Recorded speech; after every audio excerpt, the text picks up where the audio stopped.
Okay, let's start with d4 this time. Glass Spartacus 777.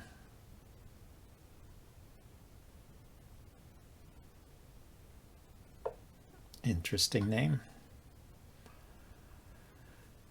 A classical allusion, I guess, to Spartacus. Not normally they make allusions to Kasparov or famous modern players.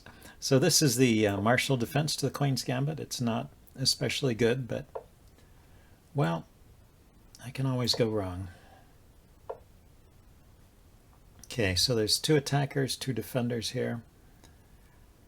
This pawn is not under fire. I think, though, I can just develop my knight normally.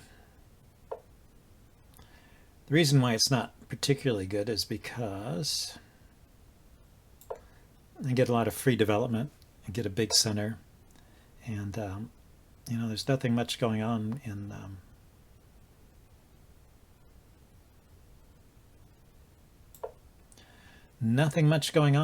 Black's position. It doesn't have much in compensation for it. So I have these two pieces are still defending there, and yeah, I have one of these setups that is pretty much ideal for a Greek gift sacrifice. So I push this pawn forward. I'm threatening to take. King takes, knight here, check, and then the queen comes out. That's usually enough to win a game. So let's see if he defends.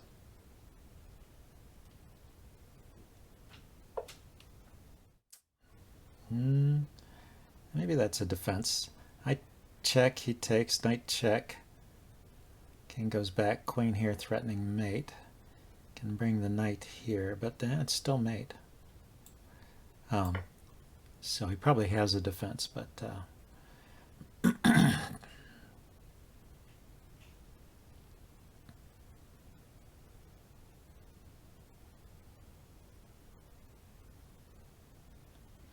always nice to get the old Greek gift sacrifice in.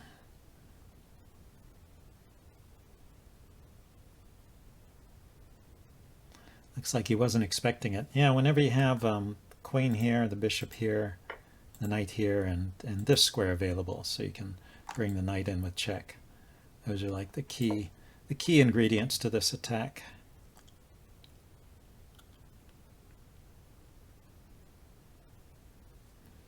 And then the queen can check along here or along here, depending on where the king goes. Like if the king tries to run out this way.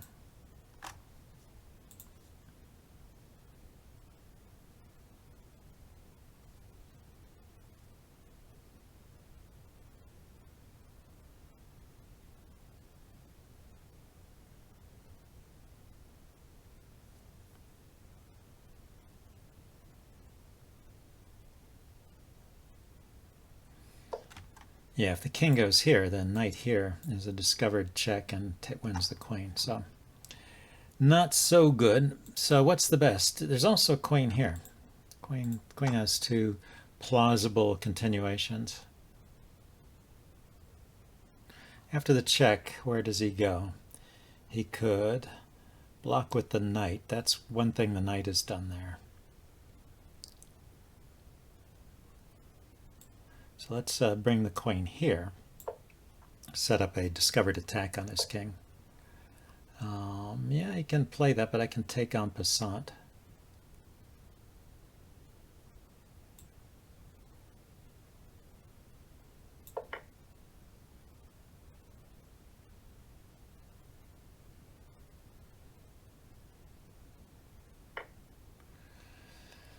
So now I can move my knight with a discovered attack and win the rook. It'd be nice if I could take here with a discovered attack. But after I take the queen, his bishop will take my queen. So it's not so good.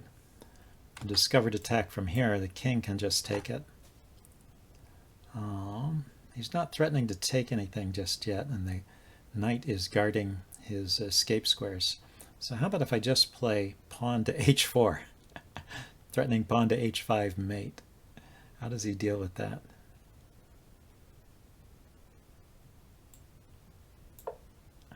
We'll find out. Yeah, sometimes you don't want to cash in too early. I mean, just checking and taking the knight rook is probably good for me, but it's, you know, 2 pieces for a rook and a few pawns in a messed up king position. Probably still winning for me, but if I can just finish him off like this.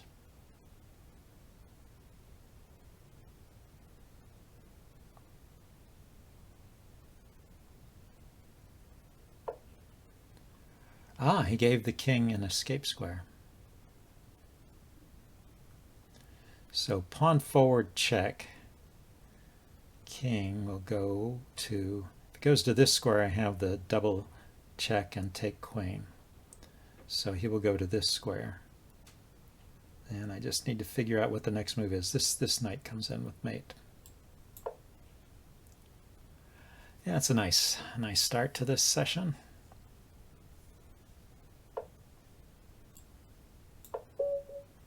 All right.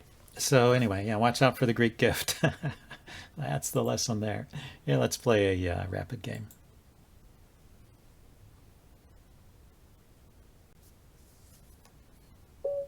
Here we go. Big Chess 56. Oh, look at that rating, 2080. Starts with knight f3. I'll play a corresponding non-committal move, knight f6. See what his setup is. He's going for an English. Okay, I'm going for the symmetrical English.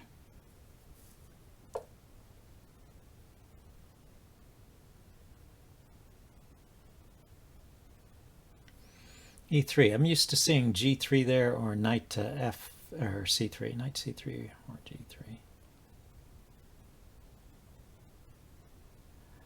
I can still do my usual thing here. Maybe it's not good, but it's still playable. Against the English, I like to make sure I get at least one half-open file, so I don't get a totally closed position. That's kind of my strategy. And playing this way kind of prevents the Botvinnik system. Not entirely, but... So it looks like he's playing this like a Sicilian, except having the pawn on e3 instead of e4. Anyway, these doubled pawns here, I don't believe they're going to be a problem. Compared to the bishop pair advantage, I have the bishop pair.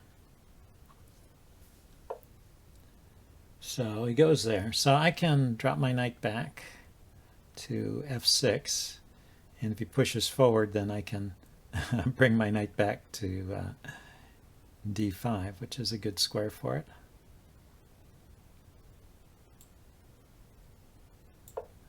He doesn't have to do that, of course.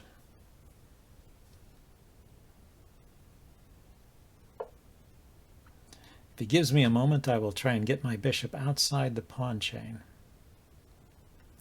Where's the best square, though? Actually, putting it here looks interesting. Preventing him from castling immediately. He can... Yeah, let's try this.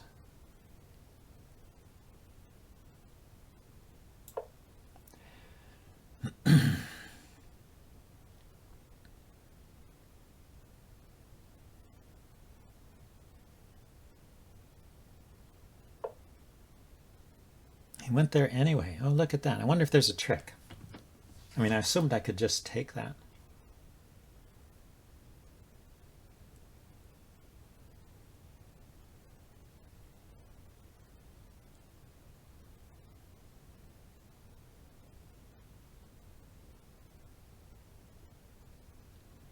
I don't see a trick.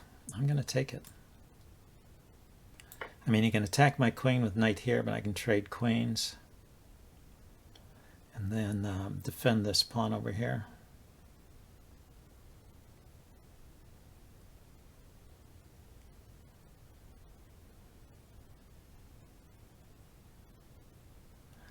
I don't know. What's the big idea, Big Chess?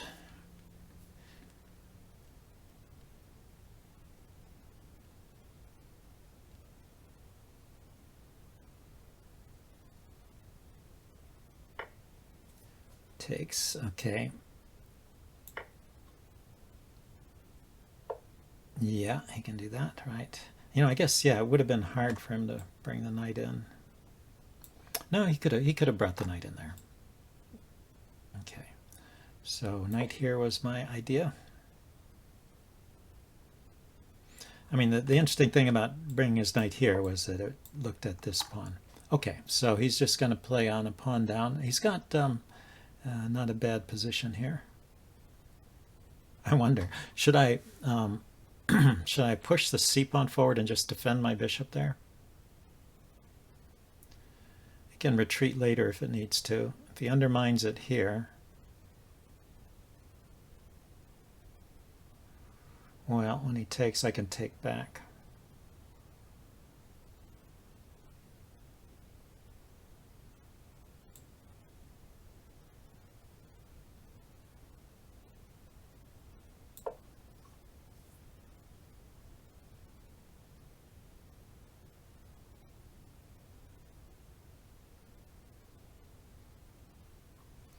And when I play e6, then my bishop can come all the way out to this square, pinning his knight. Maybe that's useful.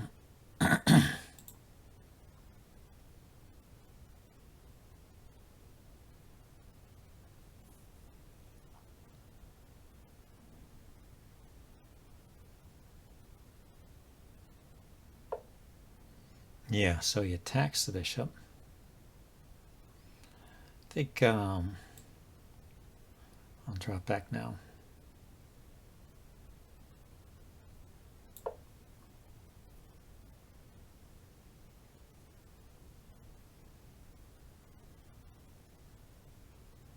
So this is my unopposed bishop. That's a strong piece. He's got a dark squared bishop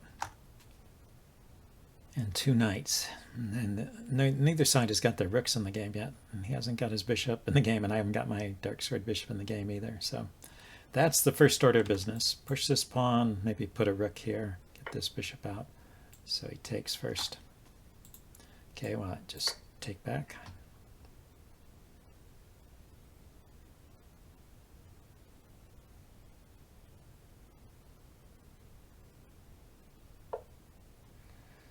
And like I said, open up open up a line for my bishop. And well, this looks like a good square for it. Hitting the pawn over here.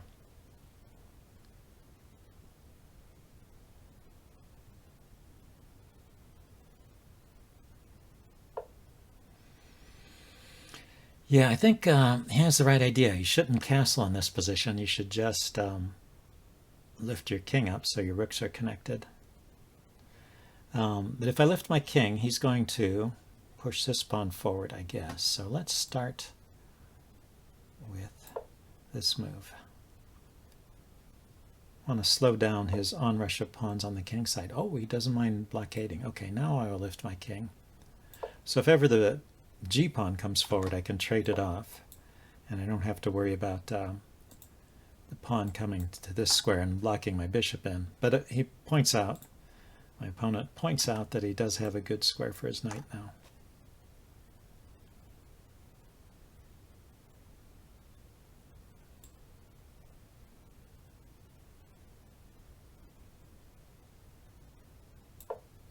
So let's take that away.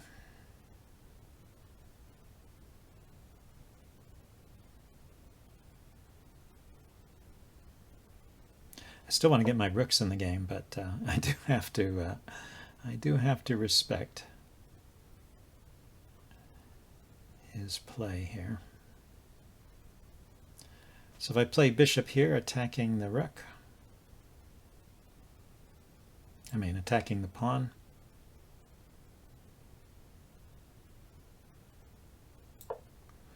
which is pinned.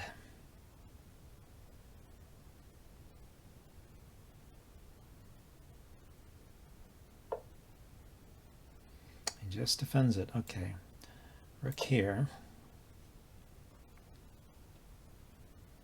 So at some point, maybe I'll trade off the rook and play, trade off the knight and play rook here.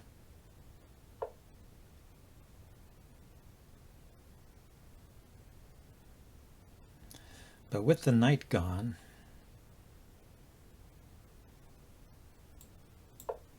let's prepare to double here. Make it difficult for him to defend this coin side structure. Does he want to just give up the exchange here? Makes some sense. Like I said, it's a strong piece.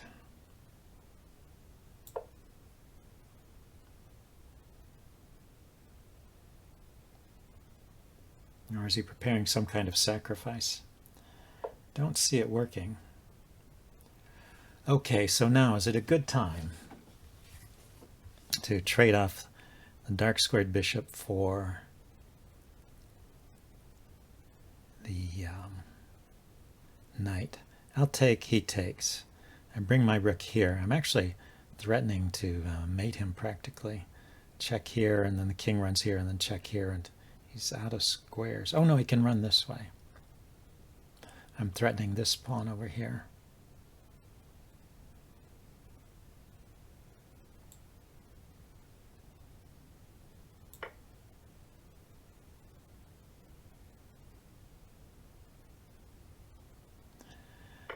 I just think this should be good here somehow. Oh, you know, maybe he can oppose rooks. Maybe that will be good enough.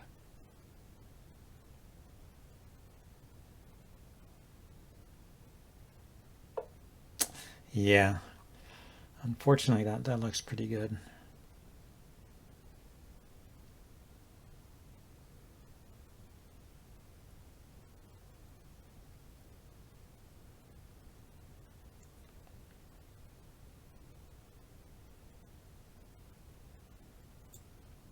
So if I take the rook, he'll take with the bishop, I guess. So when I bring the other rook in, if I give a check, he will take, I take. I could take with the pawn and get a passed pawn.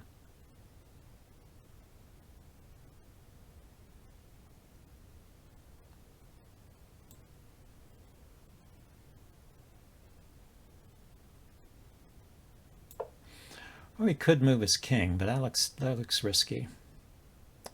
Looks risky. Oh, yeah. The rook is defended by the bishop, so he could move the king. Okay, let's try this passed pawn concept.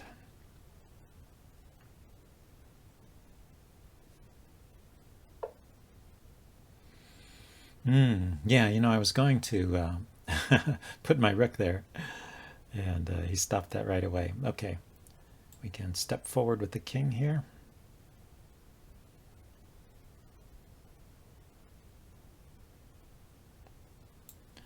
I think I should do this first. I do that, and he ignores it, and I take, and he takes. It actually opens up that file for his rook. So I don't really want to take, do I?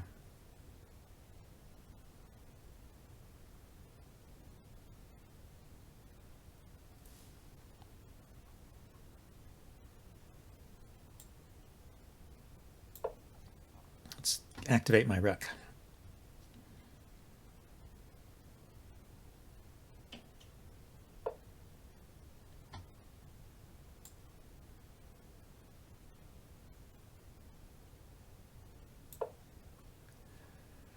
That's the way to do it.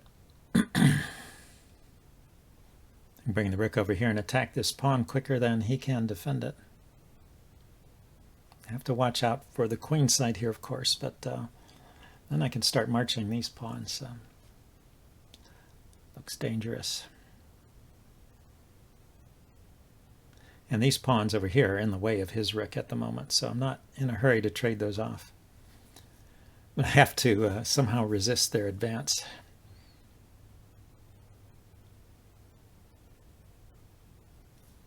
So after rook to g2, he can't defend this pawn with the king or the bishop or the rook.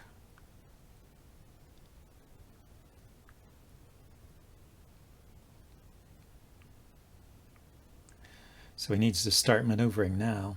He could go rook here and here. Something like that would allow him to oppose. Oh, bishop there.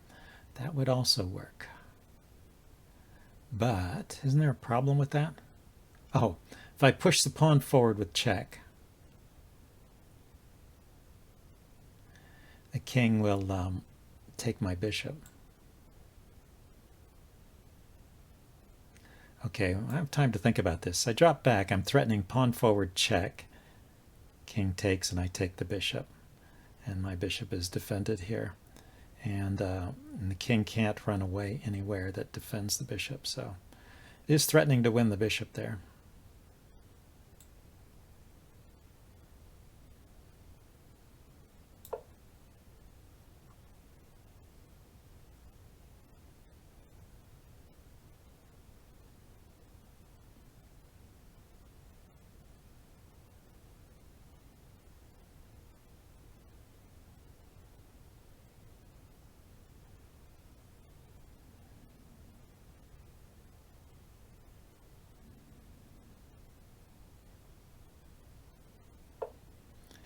He pushes. Okay, check.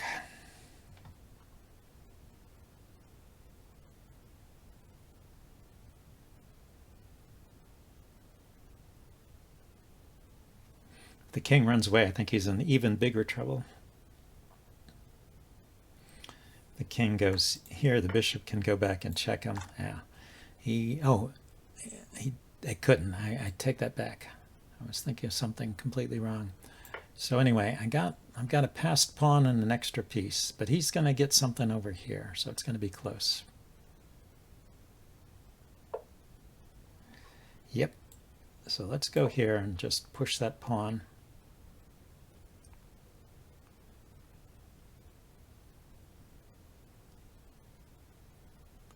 And bring the bishop in.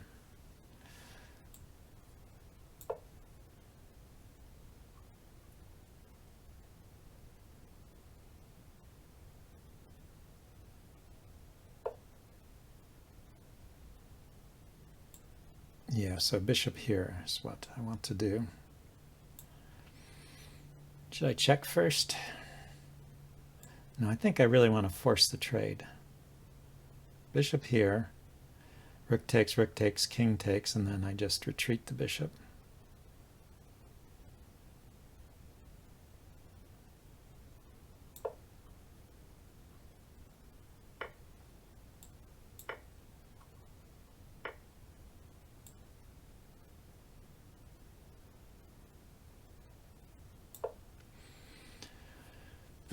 Just try and blockade these pawns with the bishop for the moment. Let's see, this is the good corner here. This corner here that my bishop controls. If I get a rook pawn, this is the good corner, so I can win with that pawn. I cannot win with this pawn.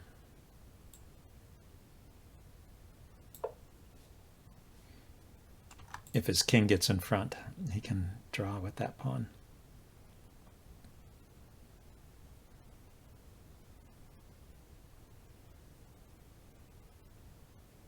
Even if he has no other pawns, so I'm sort of hoping there's no breakthrough over there, or I can prevent it with the bishop.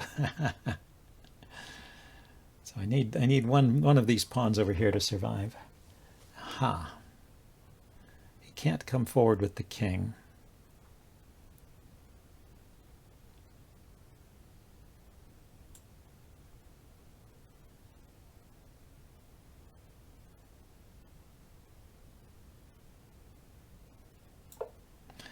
Trying to control this square, so if he pushes, I can take it. And if he goes there, what do I do?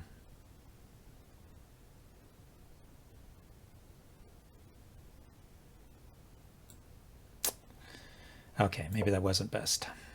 Let's do this again.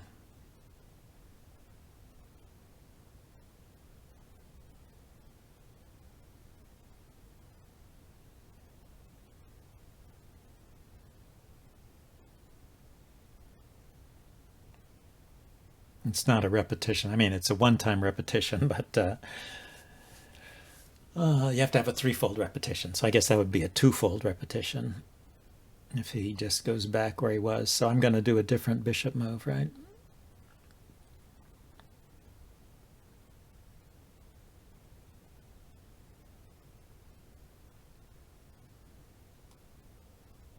and go to this square with the bishop next, I guess. Even if he moves his king again.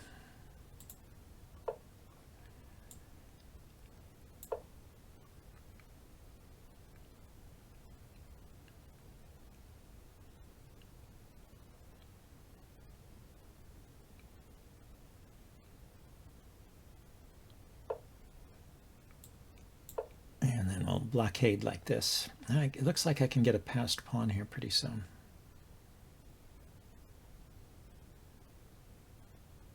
This is probably the more sensible way to play in the first place.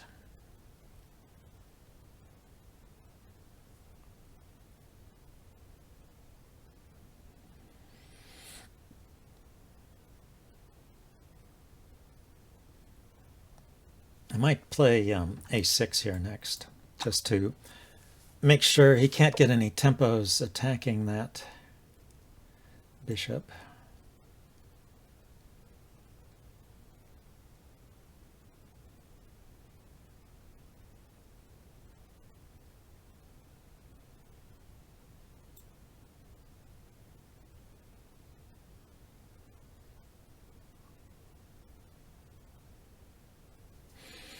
If I go forward and he pushes and I take, and then he puts his king in front of the pawn, is that a problem?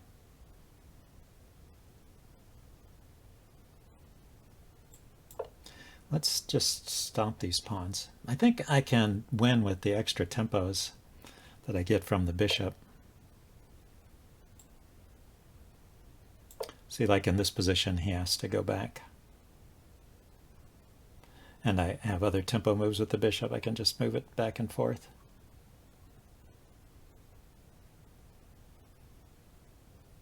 I just didn't want to give him any counterplay over here. And this idea of breaking through by pushing the B pawn, or the G pawn, pushing the G pawn, and I have to take with the H pawn, and then this one runs. And could get dangerous. I have to make sure that my bishop can get to a diagonal that stops it, or that my king is close enough. But here he has to move back, unless he wants to sacrifice his B pawn, but that will give me another passer, or it will give me a passer here. And I can always waste time by moving my bishop back and forth, so I can always get, I can always create, if I can create a Zugzwang position for white, I can always force him back. And this kind of thing happens all the time. These Zugzwang positions in endgames. So that's the value of the extra piece. Even if all his pawns are on dark squares, it gives me free moves. So he's going over there, going to keep stepping forward.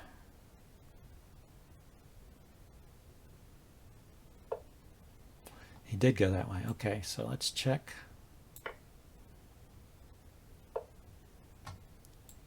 Now I'll be able to win this pawn. Yeah, let's take with the pawn. I guess that's simplest. And now this one is just going to march through. So I guess he's hoping for a stalemate here at the last minute.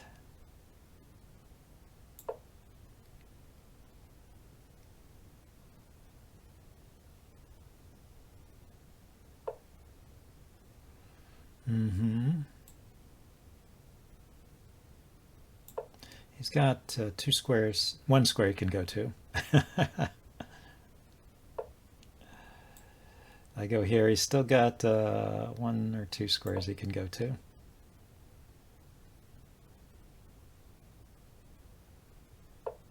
Goes there. Yeah, so I can make a queen and he can go back there. So let's do that.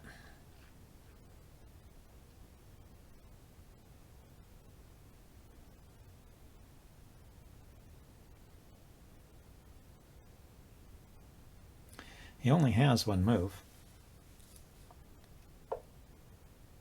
And then, where is the mate?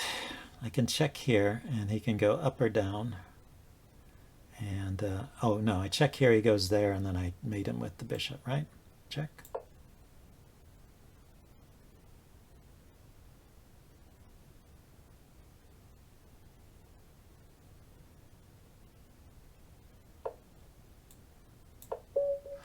Yeah, so that was a nice game, a nice session, I guess. Yeah, that's good enough for a session. I think he probably just made a mistake in the opening here. If we want to, I want to look at that just a second here. I mean, I think this is all normal. This is a trade where he gives up the bishop pair and messes up my pawn structure. I don't think there's anything especially wrong with it, but that move has got to be wrong. And seemed like I had an okay position all the way the rest of the game, although it wasn't necessarily easy to win. Anyway, hope you guys enjoyed this, and I will see you next time. Bye now.